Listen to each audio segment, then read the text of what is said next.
I'm a senior at Quinnipiac University, where I study political science and gender studies. But more importantly, I'm on the advisory board of SPARK, which is managed by First Focus. So thank you for all of you coming here today, for Congressman Landman's office and Sam's for organizing this. I'm here to kind of provide more of the human element of permanency and provide my own experience in the foster care system. So without further ado, I'll hop into my speech. Lexi, you can't return home. Those were the numbing words. Those numbing words rocked me, halted my words as a social worker picked me up from school and drove me to the Department of Children and Families. I was now a foster kid and completely paralyzed in fear. But the fear turned to excitement as I realized that I was finally free of my abusive family. I thought the Department of Children and Families was going to give me the loving family that I always wanted so desperately. At first, I found a safe home with my Uncle Chris. But after a month of living with him, DCF told him that there were not enough bedrooms in his home, hence violating department policy. A waiver could have been filed so I could have stayed in his home, but policy carried more weight than permanency.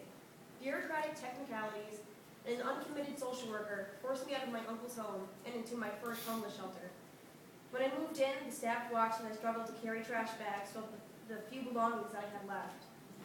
I collapsed onto my new bed, a graffiti-covered bed frame in a filthy room. I had lost everything, and now I was homeless. I wanted to leave the shelter, but my social worker informed me that foster parents preferred infants and toddlers to teenagers, and my age rendered me use goods. Many people thought older foster kids were riddled with irreparable problems, and labeled us as delinquents without ever knowing our background.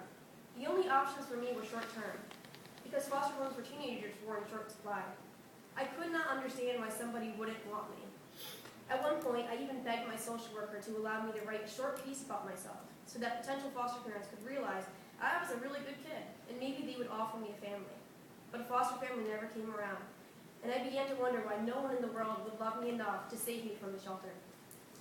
I could have bounced from one short-term foster home to another, but I would be forced to switch schools every time I moved. I wasn't willing to leave my high school, the only stable aspect of my life. But then I found the McKinney-Vento Act, a law that would allow me to stay in the same high school I had started in, as long as I fell under the Act's definition of homeless. I chose a high school diploma over the remote possibility of a family. I spent the next 3 years bouncing between short-term shelters and group homes. Have you gone 3 years without someone telling you that they love you? I have. Staff at the placements were prohibited from forming close relationships with residents, and weren't even allowed to hug us. Placements were staffed in rotating shifts, and I was never able to form a constant relationship to the adults that supervised me. To make matters worse, most of the staff would verbalize their contempt of the residents, complaining that they only dealt with us because they needed a paycheck.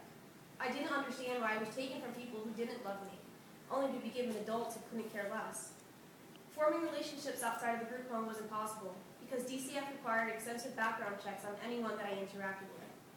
How could I explain to my friends that their entire family would have to go a criminal background check just so that I could come over for dinner? It wasn't possible, and I was left with almost no caring friends or adults to support me as I struggled to complete my high school degree. Often, the residents were treated like second-class citizens. Cabinets and fridges were locked, and we were fed during feeding times as if we were animals in the zoo. A strict level system allowed us to earn privileges, such as a 30-minute walk outside by ourselves, as long as we maintained the most excellent behavior.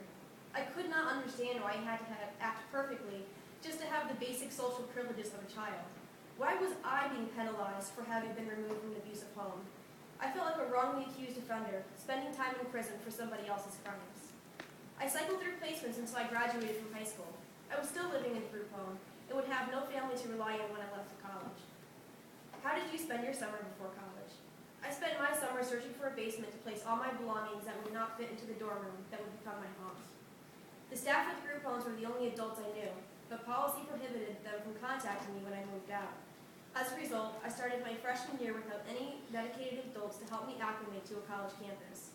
I spent my first semester in a dark depression, crying myself to sleep and struggling to focus in class. There was no one to help me figure out how to file my disability paperwork with the school, and no one to help me find an appropriate therapy program to deal with my debilitating post-traumatic stress disorder. When the holidays rolled around, I was left with nowhere to go when the dorms closed. My social worker told me that my only option was to call 211 to find a homeless shelter, and I resorted to staying with my biological parents to avoid homelessness. My social worker knew that I was being abused again, yet maintained that it was my only option. I did not understand why DCF would take me from my biological parents, only to resubmit me to their mistreatment.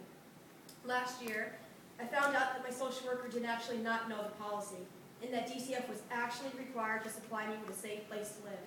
But because of their inability to understand their own policies, I was left to be re-traumatized.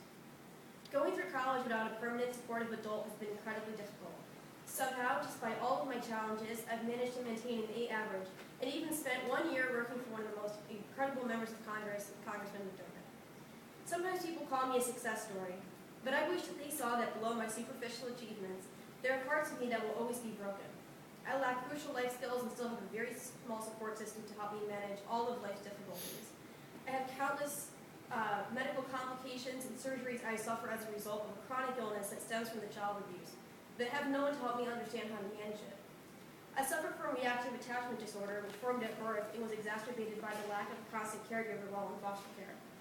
I'm in trauma therapy for my PTSD, but it's nearly impossible to endure the painful effects of intensive treatment without people to rely on. I know I'm going to be successful. My dream is to one day work in this very building as a member of Congress and represent the beautiful state that raised me. Inside, I know that will become a reality. But I will always wonder how much happier, how much more successful, and how much more full my life would have been if I had a family that would love me all along.